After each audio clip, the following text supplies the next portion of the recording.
이미 설교를 다 들으신 것 같아요. 특성 화면에 PPT 배경도 너무 이쁘게 나오시더니 다 관절 이렇게 뒤에 이렇게 껌빡껌빡하니까 우리 윤희가 지금 앞에 있는데 유치부 때부터 불렀던 찬양한 줄 알았어요. 근데 또 찬양하고 그냥 청중들은 그냥 듣는 줄 알았더니 또 말도 안 했는데 알아서 박수를 치시네. 그리고 다 같이 하나님께 영광 돌리 맞습니다. 신앙인 중에 신앙인은 이렇게 기쁨이 넘치고 누가 박수 치지 말라고 해도 절로 박수가 쳐지는 것 같습니다.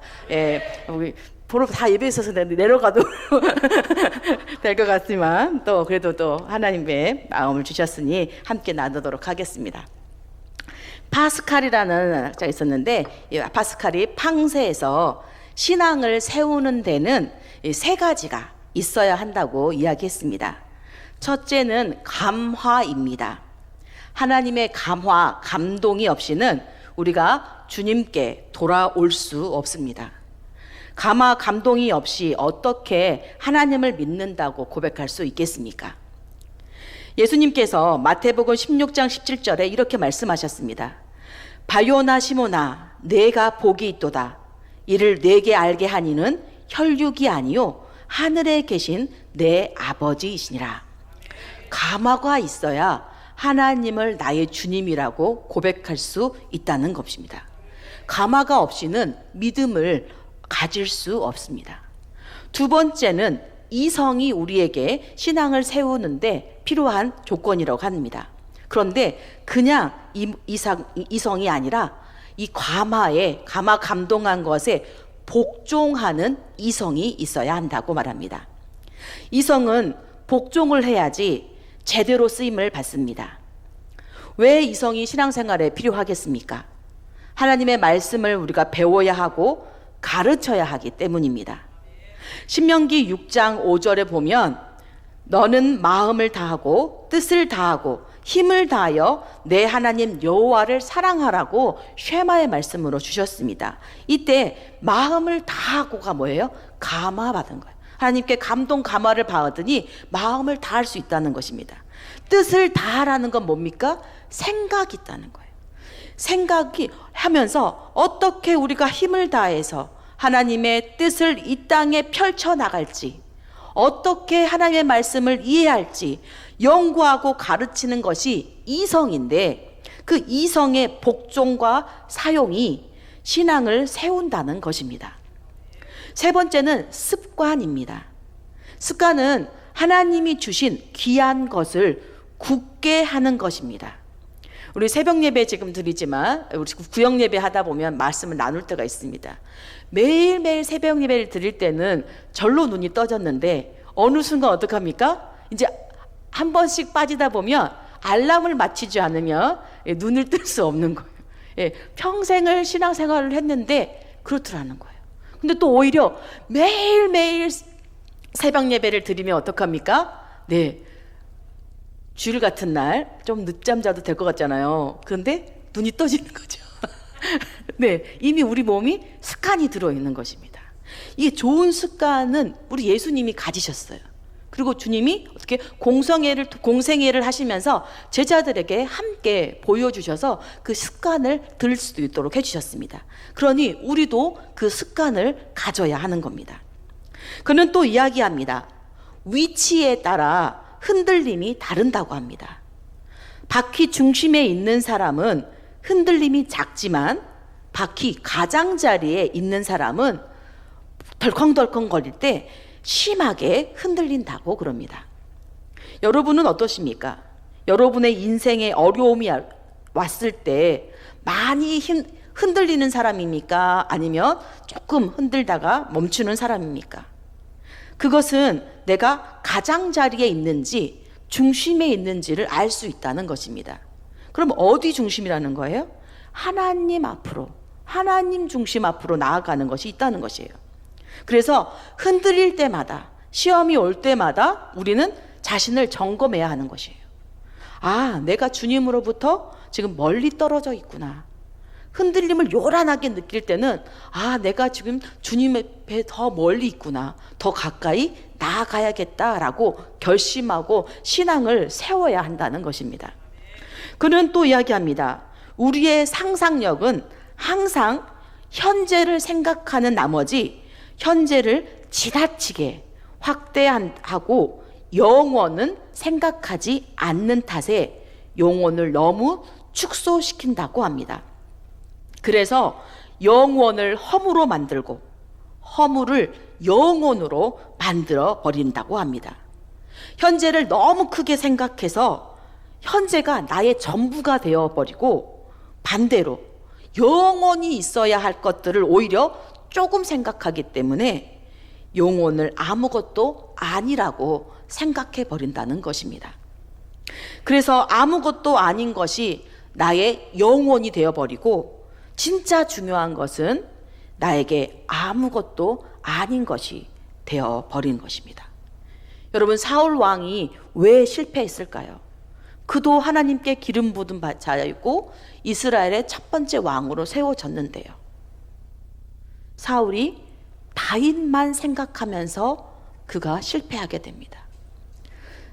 백성들이 우매하기 때문에 사울은 천천히요, 다윗은 만만이라고 다윗을 높이기 시작했습니다. 물론 왜요? 전쟁을 자꾸 이기니까 이기는 사람을 우리가 영웅 만들 수 있잖아요. 그렇다고 해서 왕의 신분이 없어진 건 아니에요. 하나님이 기름 부으신 자기 때문에. 그럼에도 불구하고 이 사울은 하나님이 주신 비전과 축복과 하나님의 선하심과 하나님의 지혜 주심을 생각하지 못하고 눈에 보이는 내 정적 같은 다윗만 생각하다 보니 오히려 정작 내가 해야 할 왕의 일은 하지 못하고 실패하게 돼버린 것입니다. 우리에게도 다윗같이 하나님을 생각하지 못하고 우리의 시선과 생각을 얽매이고 있는 것들이 참으로 많습니다. 때로는 그것이 자녀가 될 수도 있고, 때로는 나의 건강일 수 있고, 때로는 남에게 인정받고자 하는 욕구일 수 있고, 재물이 다윗과 같은 것이 될 수도 있습니다.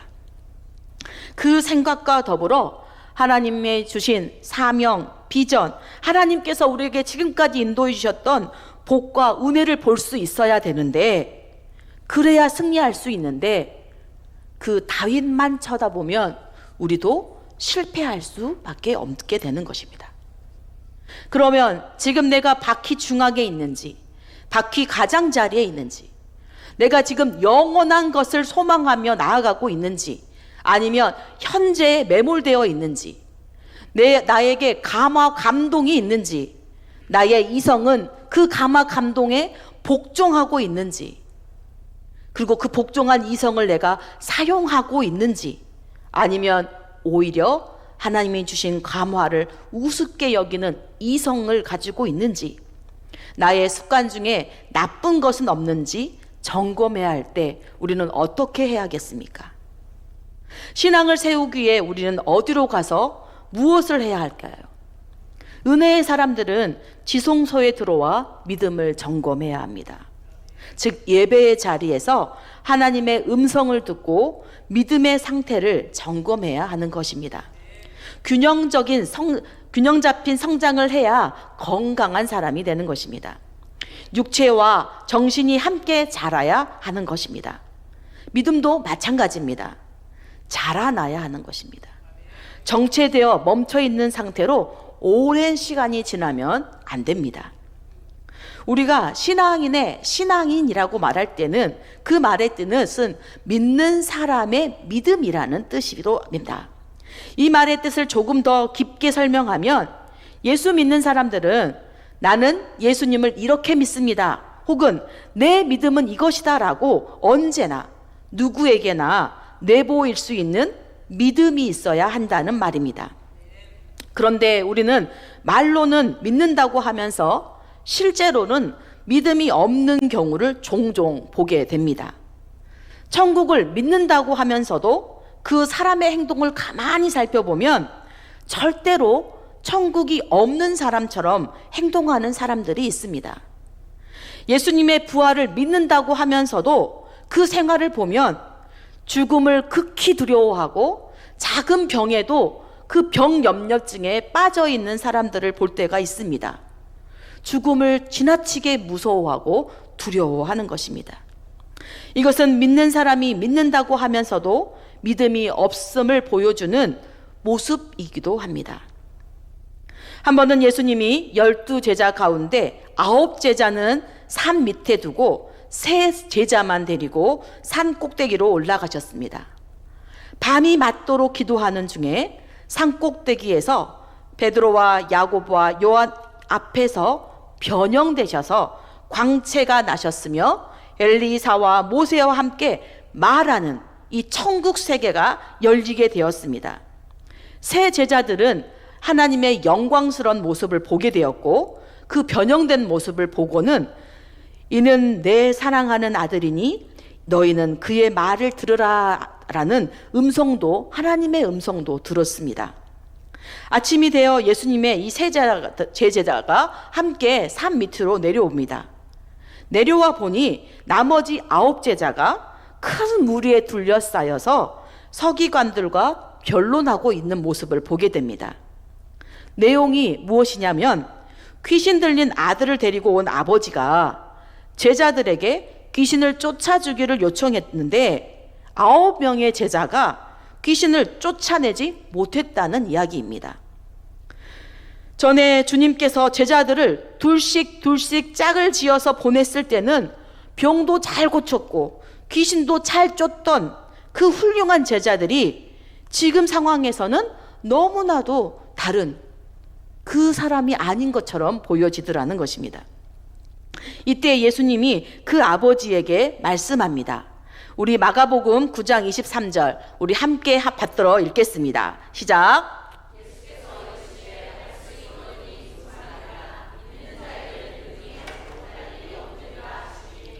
아멘. 입술로는 하나님은 모든 것을 할 수 있다고 고백하면서 내가 믿나이다 라고 말하면서 나의 믿음 없는 것을 도와달라고 말하고 있는 이 아버지, 도대체 무슨 말입니까? 믿는다고 하는데 또 믿음 없다고 도와달라는 것이에요. 우리 역시 마찬가지예요. 입으로 내가 예수님 믿습니다 하라고 하면서 어떻게 해요? 나의 믿음은 이렇다라고 보여줘야 되는데 우리도 믿음 없이 해버리면 참으로 곤란한 것입니다. 오히려 우리는 세상 사람들에게 믿음이 흔들리고 있는 사람들에게 나는 이것을 믿습니다. 나의 믿음은 이런 것입니다. 내 삶에 이런 때 하나님께서 간섭하시고 역사하셔서 나는 그분을 믿습니다 라고 해야 되는데 오히려 나도 믿음이 없어서 기도한다 이렇게 하면 안 되는 것이죠. 특별히 성도들의 기도 요청을 받고 담대하게 하나님께서 이루실 것을 믿고 선포하며 기도하는 우리 이 중보기도팀은 신앙인 중에서도 확실한 신앙을 보여주어야 하는 사람들입니다. 그리고 그런 분들이 모여서 매일 화요일날 우리가 기도합니다. 화요일만 기도한 게 아닙니다. 긴급 기도 제목이 올라오면 각자 그 자리에서 바로 기도하십니다. 그리고 바로 기도하겠습니다 라고 대답하십니다. 각자 일이 있음에도 어떻게 해요? 우선순위를 그게 두는 거예요. 성도들이 얼마나 간절하게 자기 혼자 기도 못하니까 기도 요청하는지 알고 그 자리에서 기도하는 사람, 신앙인 중에 신앙인들이 있는 것입니다. 그러면 우리도 믿는 사람들로도 우리도 믿음을 그렇게 가져야 되는데 그럼 어떻게 가져야 할까요? 오늘 첫 번째 보니까 어떤 믿음을 가져야 하냐 보니까 체험적인 신앙을 가져야 한다고 말합니다. 예수님께서 어느 날 아침 베드로를 찾아가셨습니다. 베드로는 얕은 데서 밤새도록 고기잡이를 했습니다. 그날따라 고기잡이에 실패합니다. 여러분, 우리가 알다시피 베드로의 가정은 조상 대대로 고기를 잡았던 집안입니다. 그는 갈릴리 바다가 놀이터였던 사람입니다. 잔뼈가 굵은 사람이에요. 1월, 2월 달에 바닷물이 어떻고 어느 시점에 어디쯤에 가야 물고기가 있다는 것을 잘 아는 사람입니다. 담임 목사님이 저희 교육자들에게 회를 사주시겠다고 기대하면서 저희에게 기대하라고. 그래서 저희가 정말 2주 동안 너무 기대하고 고대하는 마음으로 우리가 어떤 항에 갔습니다. 갔더니 우리가 물때를 몰랐는지 비도 오고 고기도 없었습니다. 항을 갔는데 가서 뭐 먹고 있는지 아십니까? 생선 구이를 먹고 있어요. 네, 우리는 어부가 아니잖아요. 뭐 물때를 몰라요. 근데 이 베드로는 어떻게 해요? 어부 중에 어부란 말이에요. 언제가 물때이고 언제 고기가 어느 째에 가는지 다 아는 사람이에요. 그런데도 이런 사람도 실패합니다. 지금까지는 실패한 일이 없었을지도 모릅니다. 근데 오늘따라 이상하게 고기가 잡히지 않았어요. 그 밤이 지나고 아침이 되어 예수님이 베드로를 찾아오신 것입니다. 베드로는 실패 끝에 예수님을 만나게 된 것이죠. 주님은 처음에는 제 마음대로 해보도록 내버려 두십니다. 그래서 어떻게 해요? 베드로가 자기의 습관을 따라서 고기잡이를 했어요. 안 됐습니다. 우리가 주님 없어도 잘할 수 있다고 얼마나 우리가 자만하고 있는지 모릅니다. 우리가 믿음이 섰다고 믿음이 어느 정도 경험해 보면 어떻게 해요? 내 믿음이 이제 최고라고 생각할 때가 있단 말이에요. 그런데 실패하는 순간 또는 평생에 다시 없을 실패를 경험할 때 우리는 어떻게 해요? 주님을 부르시게 됩니다. 그리고 주님도 우리를 찾아오십니다. 그리고는 우리에게 주님의 마음을 말씀하시고 우리가 이성으로는 생각할 수 없는, 이성으로는 복종할 수 없는 것들을 요구하십니다. 그때 우리가 주님의 손을 놓쳐버린다면 내가 지금까지 배운 것과 너무 다릅니다. 주님 뭘 모르시네요. 좀 기다려보세요. 이렇게 해버린다면 우리는 또 실패하게 됩니다. 그런데 어떻게 해요? 예수님이 그 찾아오실 때 그분을 잡는 것, 주님을 영접하는 것, 찾아오신 주님을 받아들이는 것이 기독교의 복음인 것입니다. 주님이 찾아오셨을 때 베드로에게 말씀하셨죠. 깊은 데로 가서 그물을 내려 고기를 잡아라. 이 당시에는 고기가 그 갈릴리 바다 얕은 물 때 고기가 많이 잡힐 때라는 거예요. 그럼에도 불구하고 주님은 그 역사와 그 시기와 반대적으로 깊은 곳으로 가라고 말씀하신 것입니다. 그런데 베드로가 즉시 순종합니다. 상식적으로 생각해 보면 복은 고사하고 죽도 못 먹을 것 같은 말씀이지만 베드로가 그 말씀에 의지해서 순종했더니 그물이 찢어질 정도로 고기를 잡는 놀라운 경험을 하게 된 것입니다. 여러분, 이것이 무엇을 가르쳐 줍니까? 주님 말씀대로 믿고 살았더니 되더라는 것입니다. 베드로는 이제 누가 무슨 말을 하더라도 예수님의 말씀에 순종하면 된다. 성경 말씀대로 따라봐 라고 자신 있게 말할 수 있게 된 것입니다. 이것이 체험 있는 신앙, 체험 있는 믿음인 것입니다. 말씀을 배우고 듣는 데서 끝나지 않고 그 말씀이 내 생활 속에 들어와 뿌리 내리고 꽃을 피우며 열매 맺게 될 때 비로소 그 말씀이 나에게 축복이 될 수 있다는 말씀인 것입니다. 이 신앙이 신앙인의 신앙이고 참 믿음인 것입니다. 오늘 본문 1절을 한번 받들어 읽겠습니다. 시작. 태초부터 있는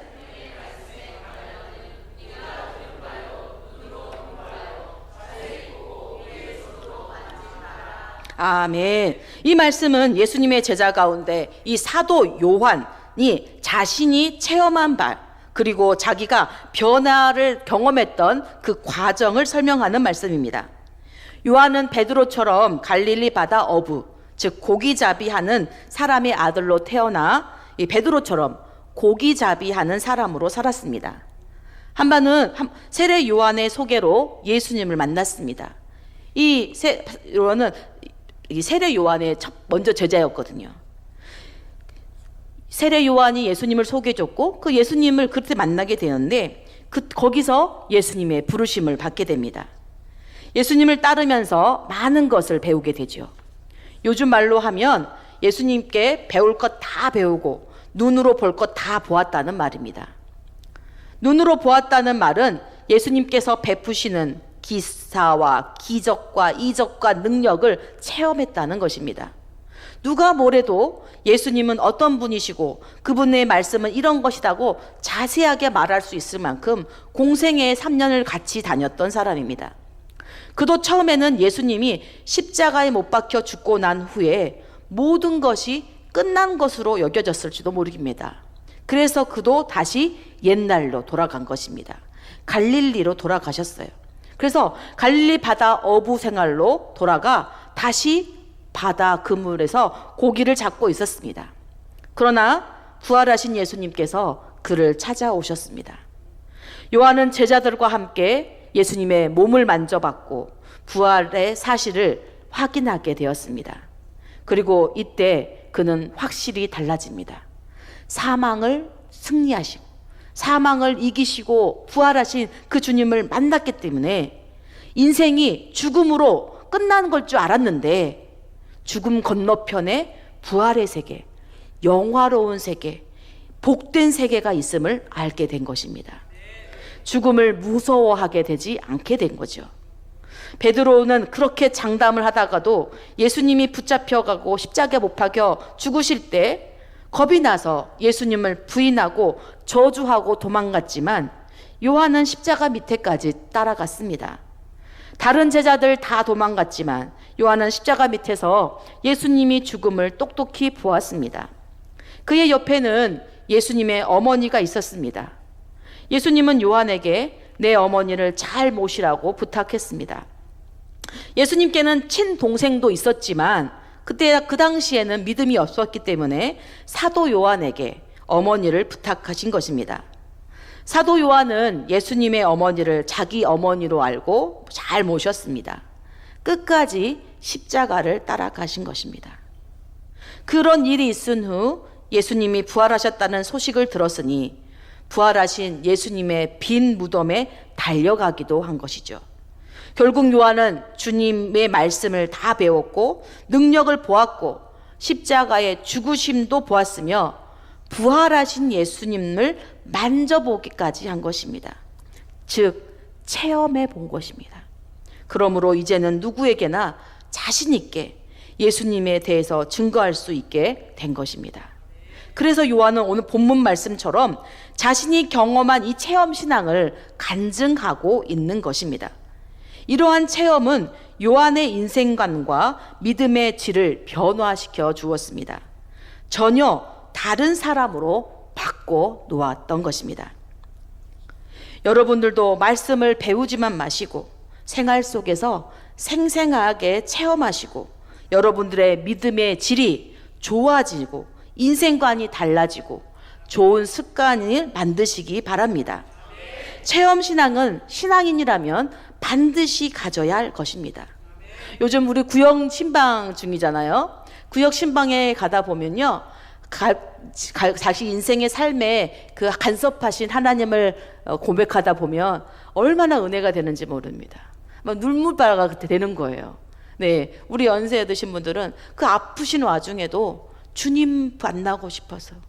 오늘 우리 서성일 권사님 하셨어요. 허리 꼬부르시 아프셔요. 맨날 아프셔서 못 오신다. 오늘 제가 또 만났어요. 왜냐면 그때 아니면 제가 만날 시간이 없어요. 저희는 유튜브 아동구조를 섬기니까. 그래서 10시 25분 그때 꼭 그 차 때 꼭 만나는데 오늘도 봤어요. 권사님 좀 괜찮으세요? 그랬더니 아파도 왔습니다. 그러시더라고요. 오히려 아프니까 주님 앞에 더 나오고 있던. 아픈 몸 이끌고 주님 앞에 나왔다는 거예요. 네, 그래서 그 차 오면 다 연세 있으신 분들인데 여러분 그 봉고차도 잘 못 내리셔요. 그래서 예배위원들이 다 손 붙잡고 내려주셔요. 근데요, 저는 그 모습이 참 은혜롭더라고요. 여러분, 우리 교회는 그런 믿음의 선배들이 있는 분이에요. 그분들이 신앙 체험한 거 아니에요. 내 인생에 지금까지 돌아와 주시더라. 제가 이름을 말하지 못하면 우리 김모 권사님 계십니다. 허리가 아프셔요. 정말 걷는 모습 보면 제가 너무 마음이 아플 때가 있어요. 근데 그러면서도요, 새벽 예배를 꼭 나오십니다. 그리고 주님을 부르세요. 정말 너무 답답할 때는 본인도 모르게 쥐야 이렇게 소리가 나온대요. 그런데 그 소리를 지를 때마다 너무너무 감사하고 회복되는 경험을 하게 되는 거예요. 여러분, 우리 안에는 그런 믿음의 분들이 참 많단 말이에요. 구역신 예배에서 그런 믿음의 간증들을 들다 보면 여러분도 간접으로 체험하게 되는 거예요. 그리고 그분들의 인생을 들어보면 하나님이 얼마나 우리 삶에 간섭하고 계시는지, 우리를 얼마나 사랑하고 계시는지를 경험하게 돼요. 여러분, 믿음은 바로 이 체험의 믿음이 있어야 되는 것이에요. 믿음은 생활이고 체험인 것이에요. 우리 주님은 일상에서 우리를 만나주시는 분이에요. 매일매일 우리가 호흡하고 있는 것이 은혜인 것입니다. 두 번째, 참 신앙인의 신앙은 사명 완수를 해야 하는 신앙인입니다.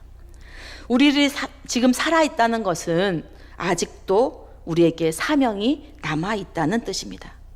그러므로 여러분이 살아있으니 할 일이 아직도 남아있다고 생각하시면 옳은 것입니다.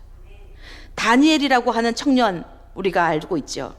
얼마나 기도 생활을 열심히 하는지, 우리는 솔직히 하루에 한 번 기도하기도 참 어려운데 이분은 하루에 3번을 기도했습니다. 또 다니엘이 얼마나 출세를 했던지 바벨론의 총리가 되었습니다. 다니엘의 신분이 뭡니까? 포로민이에요. 포로민이 그 나라에서 총리까지 될 때까지 얼마나 고생했겠어요. 그런데 이 다니엘은 하루에 3번 기도를 했다는 거예요. 어머니의 기도가 자식을 성공시키는 원동력기처럼 이 다니엘도 얼마나 기도를 많이 했는지 모릅니다. 그러자 어떻게 해요? 그를 시기하는 사람들, 간신배들이 다니엘의 출세를 보고 가만히 있을 수가 없는 겁니다. 그래서 흑막이 있는 상소를 왕에게 올립니다. 왕이시여, 이제는 왕이나 왕의 신 외에 어떤 신에게나 사람에게 무엇을 구하면 사자굴에 던져 넣기로 하십시다. 그리고는 왕에게 인장까지 받아냅니다. 그 조서가 이제는 어떻게 해요? 왕명이 돼버린 거죠. 다니엘은 그것을 알고도 기도하다가 이 간신배들에 의해서 현장에 체포되어 사자굴에 던짐을 받게 됩니다. 그런데 그 순간 천사가 먼저 와서 다니엘에게 달려들은 사자의 입을 통해 봉해버린 것입니다. 아마 다니엘은 밤새 천사가 사자를 잡고 있는 모습을 보고 있었을지도 모르겠습니다. 그런 좋은 구경을 다니엘은 하고 그 다음날 아침에 살아났습니다. 그리고는 남들이 놀랄 만큼 당당하게 걸어 나옵니다. 그리고는 왕에게 상소했던 못된 간신배들이 사자굴에 집어 들어갑니다. 그런데 하루 종일 굶은 사자가 얼마나 행복하고 좋았겠습니까? 한 명이 아니라 이제 여러 명이었으니까. 그래서 어떻게 해요? 사자가 달려들어서 목을 물고 뼈를 부숴 놓았습니다. 사자밥이 돼버렸습니다. 똑같은 사자굴이지만 어떤 사람은 살아남고 어떤 사람은 죽습니다. 죽어야 될 사람이 있고 살아야 될 사람이 있기 때문입니다. 정략적인 상소나 올리고 이웃을 의미하는 사람들은 하나님이 보실 때 더 이상 살 가치가 없다고 보여진 것입니다. 더 이상 살아 있어도 할 일이 없는 것입니다. 그런데 다니엘의 경우는 천하 만민이 다 죽는다고 생각했으나 그 죽음의 자리, 누가 봐도 죽을 수밖에 없는 자리에서 살아나왔습니다. 사자도 다니엘을 죽일 수 없었고 간신배들도 죽이지 못했습니다. 하나님 외에 기도하는 사람을 누구도 죽일 수 없다는 것입니다. 다니엘에게는 아직도 해야 할 사명이 남아 있었기 때문이죠. 그에게는 구약의 계시록이라고 말하는 이 다니엘서를 기록해야 할 사명이 남아 있었던 것입니다. 이렇게 큰 사명을 감당하기 전까지는 천하 만민이 죽이려고 해도 그를 죽일 수가 없는 것입니다. 여러분도 지금 살아계시고 여러분이 아프기도 하죠. 늘 정말 허리가 꼬부러질 만큼 통증도 있습니다. 그래도 여러분이 살아있다는 것은 여러분에게 하나님께서 맡기신 사명이 여전히 존재한다는 것을 기억하셔야 됩니다. 내가 다른 건 못하더라도 내가 이곳에서 예배자로 서 있어야 한다. 그것만이도 큰 사명인 거예요. 여러분, 우리가 선교지에 가면 주님께서 뭐라고 말씀하십니까? 내가 이곳에서 나를 예배할 자를 찾고 있었다라고 주님이 말씀하시는 것이에요. 예배가 없는 곳에서 예배하는 것, 그것이 우리의 사명일 수 있습니다. 예, 우리 또 봉사하시는 분들, 식당 봉사, 누가 다 식당 봉사해주고 싶겠어요? 예, 우리 몇십 년 되신 우리 가정주부님들도 다 말씀하시더라고요. 아우, 남이 해준 밥이 제일 맛있어요. 네, 그런 것입니다. 못해서가 아니라 저 같은 사람이야 못해서 할 줄 아는 것만 해먹지만 하실 줄 알면서도 남이 해주는 게 더 맛있다는 거예요. 우리가 그런 사람이에요. 그럼에도 불구하고 주님께서 맡기셨기 때문에 어떻게 해요? 그 사명을 완수하려고 하는 것입니다. 하나님이 우리에게 맡기신 것을 이루시고자 하는 하나님의 그 열망이 있기 때문에 여러분을 살려주시는 것입니다. 사명을 망각하게 되면 하나님은 그 사람을 필요로 하지 않고 오히려 그 사명을 다른 사람에게 넘기게 줄 수도 있습니다. 오늘 본문으로 돌아가서 우리 2절 말씀 함께 받들어 읽겠습니다. 시작. 이 생명이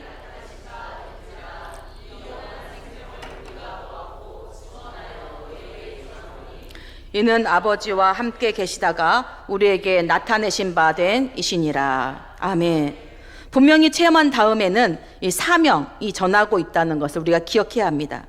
여기서 요한이 전하는 것은 분명히 예수님을 보았다는 것이고 그분의 기적과 능력 그리고 죽음과 부활까지 분명하게 보았다는 뜻입니다.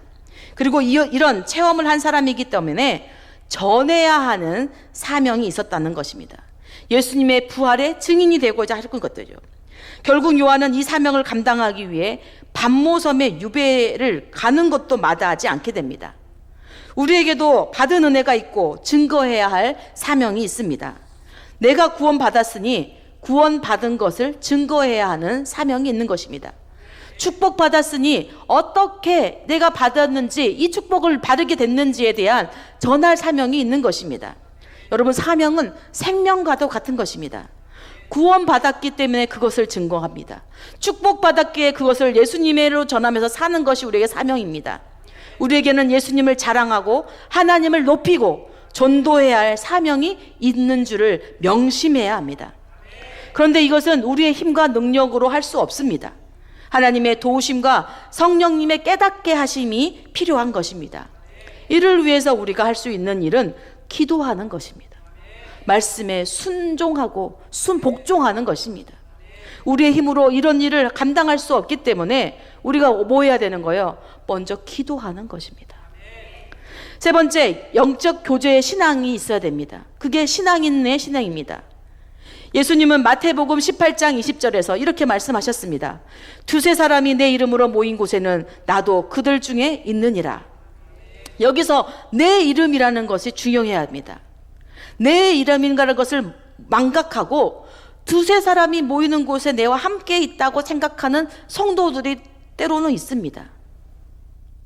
2만 명, 3만 명 아무리 모여도 예수의 이름으로 모이지 않으면 예수님이 함께할 이유가 없는 것입니다.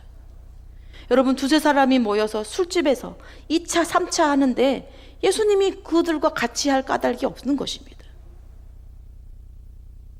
우리가 무엇을 할 때 주님을 모시는 모임, 주님을 모신 만남, 주님을 모시는 사업, 이것이 중요하다는 것입니다. 내가 내 힘으로 능력으로 만들어 놓고 어떻게 해요? 내 열심히 하다가 나중에 주님 부르는 게 아니라 처음부터 주님을 모시고 함족하게 된다는 거예요. 예수님을 나누고 교제하는 영적 교제가 우리를 풍성하게 하는 것입니다. 예수님을 모시고 하나님을 모시고 있는 모임이 귀중한 것입니다.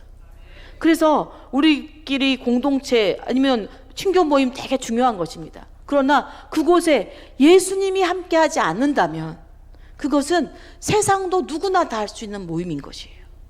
기독교 공동체가 다른 모임은 무엇이에요? 우리가 믿음의 고백이 있고 그 믿음 안에서 공동체가 예수님을 높이며 우리의 삶을 나눌 때 풍성해지는 것입니다. 오늘 본문 3절을 보겠습니다. 우리 본문 3절 함께 받들어 읽습니다. 시작. 우리가 보고 들은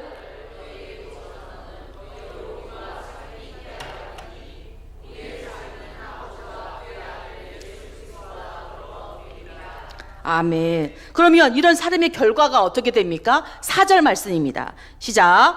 우리가 이것을 쓰면 우리의 기쁨이 충만하게 하려 함이라. 아멘. 두세 사람이 모이게 되면서 우리 기도하자, 우리 전도하자, 우리 삶을 나누며 하나님의 위대하심을 감사하자, 찬양하자, 성경 공부하자 이렇게 하면서 이 교제 가운데 있고 영적인 교제로 나눔이 있을 때, 이런 사귐이 있을 때 우리가 어떻게 해요? 고난도 받을 수 예수님과 함께 있기 때문에 그것도 감사가 되더라는 것이에요. 이런 영적 교제를 나누는 신앙이 기쁨이 충만해지는 것입니다. 이런 믿음을 갖는 신앙인이 바로 신앙인 중에 신앙인 되는 것입니다. 예수 믿는 사람이라면 당연히 가져야 할 신앙이 바로 이 체험적인 신앙인 것입니다. 경험에 의하지 않고 순수한 이성에 의해서 인식하고 설명하는 이 사변적이며 사색적인 신앙은 무력해서 쓸모가 없습니다. 지식은 있어도 내가 체험하지 않았기 때문에 그 어려움을 다쳤을 때 어떻게 해요? 넘어지는 것입니다. 그런데 내가 체험하고 경험한 신앙은 쉽게 흔들리지 않습니다. 아니라고 부정할 수 없기 때문에 그렇습니다. 내가 체험하고 내가 경험했기에 거부할 수가 없는 것입니다. 그래서 어떻게 해요? 이제는 그 은혜를 주신 주님에게 나를 통해서 어떤 일을 하시기 원하시는지, 나에게 어떤 사명 주셨는지 그 사명을 완수하려고 하는 그런 신앙의 자세가 있어야 합니다. 사명을 소홀히 하는 것은 이미 신앙인이 아닌 것입니다. 그런가 하면 영적 교제의 신앙을 가져야 합니다. 우리는 사도행전에서 성도가 서로 교통하는 것을 고백하고 있었습니다. 교통은 반드시 영적이어야 됩니다. 신앙인이 가져야 할 신앙을 바로 가질 때 신앙인 노릇을 제대로 할 수 있는 것입니다. 우리는 지금 중보기도 헌신 예배 드리고 있습니다. 성도들의 비밀한 기도를 맡은 중보기도 팀들은 신앙인 중에서도 본이 되는 성인앙인이 되어야 합니다. 여러분이 믿고 맡겨서 기도 제목 주셨는데, 오늘은 내가 은혜가 넘치네, 오늘 기도해야지. 오늘은 내가 너무 힘들어, 나도 내 몸 치르기 안 돼, 기도 잠깐 쉬어야지. 여러분 이러면 어떻게 되겠습니까? 중보기도 팀은 내 상황과 환경이 어떠하든지 주님이 나를 충성되이 여겨 맡겨주셨기 때문에 그 자리를 지키고 기도하는 것입니다. 지금 우리 중보기도 팀들이 바로 그렇게 감당하고 있습니다. 성령의 감동 감화를 받아서 은혜 안에 감사하며, 자기 기도 별로 할 수도 없습니다. 우리 중보기도 팀 기도 2줄밖에 없어요. 제가 2줄밖에 안 해놨어요. 나머지 다 교회 성도들, 나라, 민족을 위한 기도밖에 없습니다. 그런데도 왜 그렇게 자리를 지키고 있을까요? 이분들은 뭐 한가할까요? 아니요. 주님이 충성되이 여긴다고 믿기 때문에, 우리에게 그 천국의 비밀한 것을 맡겨주셨다고 믿기 때문에 기도하는 것입니다. 좋은 습관을 가지십시오. 기도 제목이 올라올 때마다 즉시 그 자리에서 일회성이 아니라 지속적으로 하나님께 나아가고 기도하시기 바랍니다. 여러분 받으면, 여러분이 기도 못하면 마지막에 그렇게 하여 주옵소서 아멘이라고만 하셔도 그게 기도의 곡조로 올라가는 것이에요. 왜 그러실까요? 하나님께서 우리의 연약함을 아시기 때문에 그렇습니다. 우리의 마음을 보시기 때문에 그렇습니다. 우리가 은혜를 먼저 체험하고 경험했기 때문에, 천국의 비밀을 맛보았기 때문에, 천국 열쇠가 우리에게 있음을 알기 때문에 우리가 이 엄중한 사명을 가지고 기도의 자리를 지키고 있는 것입니다. 중보 기도팀이 있기에 우리 성도들이 어려움에 처했거나 하나님의 돕는 은혜가 필요할 때, 병들었을 때, 믿고 기도 요청할 때 비밀을 지켜가며 기도하고 있는 것입니다. 그리고 그 기도가 응답되어졌을 때 함께 기뻐할 수 있는 것입니다.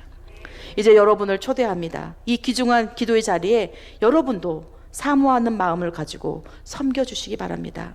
신앙인의 신앙인이 되길 소망합니다. 여러분 나중에 중보기도팀 훈련한다고 할 때 함께 참여하시기 바랍니다. 그래서 예수님께 칭찬받는 저와 여러분이 되시기를 소망합니다. 기도하겠습니다.